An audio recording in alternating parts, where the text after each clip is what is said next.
पंचतंत्र की कथाएं के अनुसार यह प्रथम तंत्र है, जिसके अंतर्गत यह प्रथम कहानी है, जिसका नाम है मित्रभेद। इसी समय दक्षिण राज्य में महिलारोपय नाम का एक नगर था। उसमें वर्धमान नाम का एक वैश्य रहता था। वह व्यापार करता था और अपने धंधे के सिलसिले में प्रायः देश विदेश की यात्राएं किया करता था। उसके पास अपार धन संपत्ति थी, फिर भी और अधिक धन दौलत कमाने की उसकी भूख कभी शांत नहीं होती थी। एक बार रात के समय बिस्तर पर लेटे हुए उसने विचार किया कि मुझे अपनी संपत्ति को और अधिक बढ़ाने के लिए कोई उपाय करना चाहिए, क्योंकि धन ही एक ऐसी वस्तु है जिससे संसार की किसी भी वस्तु को प्राप्त किया जा सकता है। धनवान व्यक्ति से ही सभी मित्रता करते हैं और धन ना रहने पर तो सगे बंधु बांधव भी साथ छोड़ दिया करते हैं। यही विचार कर वर्धमान ने एक दिन अपनी बैलगाड़ी तैयार करवाई। बैलगाड़ी में 2 सुंदर बैल जुतवाए। बैलों के नाम थे संजीवक और नहंक। फिर बैलगाड़ी के साथ कई नौकर चाकर और बैलगाड़ियों में क्रय विक्रय योग्य वस्तुएं लेकर वह व्यापार करने के लिए मथुरा की ओर रवाना हो गया। कुछ दिन तक तो उनकी यात्रा निर्विघ्न चलती रही, किंतु दूधरेव से जब उनका काफिला यमुना के कछार में पहुंचा तो वर्धमान के संजीवक नाम के बैल का एक पैर दलदल में फंस गया। उसने बलपूर्वक आगे बढ़ना चाहा तो बैल का वह पैर ही टूट गया।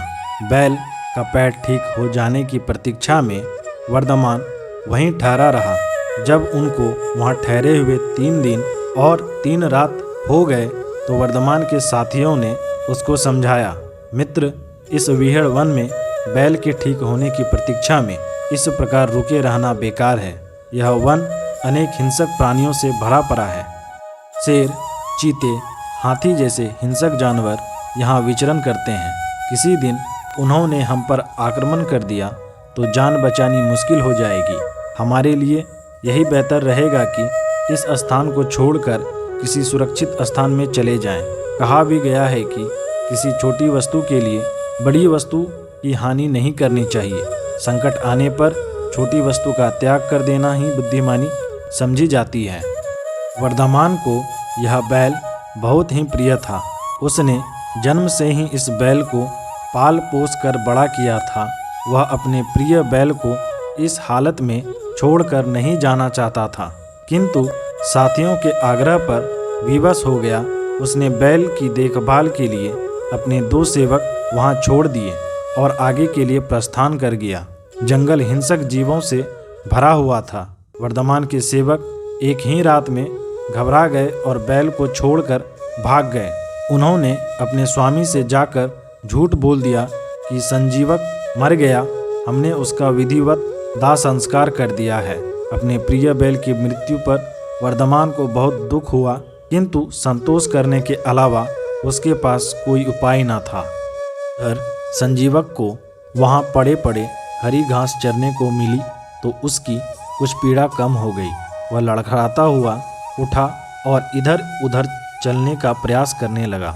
इस प्रकार धीरे धीरे लंगड़ाता हुआ वह यमुना के तट पर पहुंच गया। शेर चीतों के भय से वहां घास चरने वाले पशु बहुत कम ही आते थे, अतः बहुत बड़ी मात्रा में वहां हरी हरी घास थी।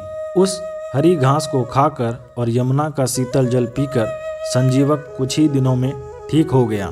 दिन भर स्वच्छंद भाव से नदी किनारे विचरण करना और पैने सिंगों से किनारे की झाड़ियों को रौंदना उसका प्रिय खेल बन गया।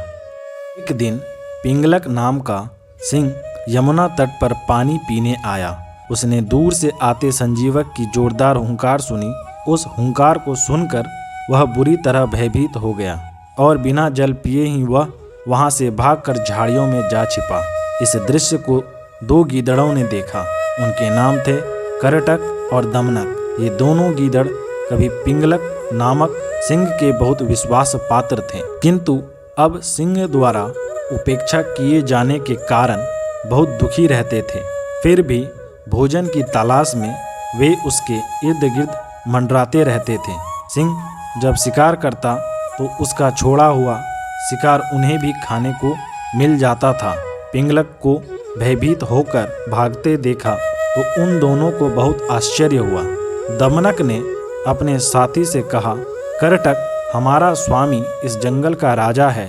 जंगल के सभी प्राणी उससे डरते हैं, किंतु आज वही इस तरह भयभीत होकर झाड़ियों में डरा सिमटा बैठा है। प्यास होते हुए भी वह जल पिए बिना ही किनारे से भाग आया। इसकी क्या वजह हो सकती है? करटक ने कहा, अरे भाई दमनक, वजह कुछ भी हो, वह इस जंगल का राजा है, अपनी मर्जी का मालिक है। वह क्या और किस तरह का आचरण करता है, इससे हमें कोई सरोकार नहीं होना चाहिए, क्योंकि जो व्यक्ति बिना उद्देश्य के कार्य करने की इच्छा करता है उसका परिणाम अच्छा नहीं निकलता। बिना उद्देश्य के सिर्फ दिलचस्पी के कारण कार्य करने वाले एक बंदर को सिर्फ इसी कारण मौत का ग्रास बनना पड़ा था। दमनक ने पूछा, अच्छा वह भला कैसे? करटक बोला, सुनाता हूँ, सुनो।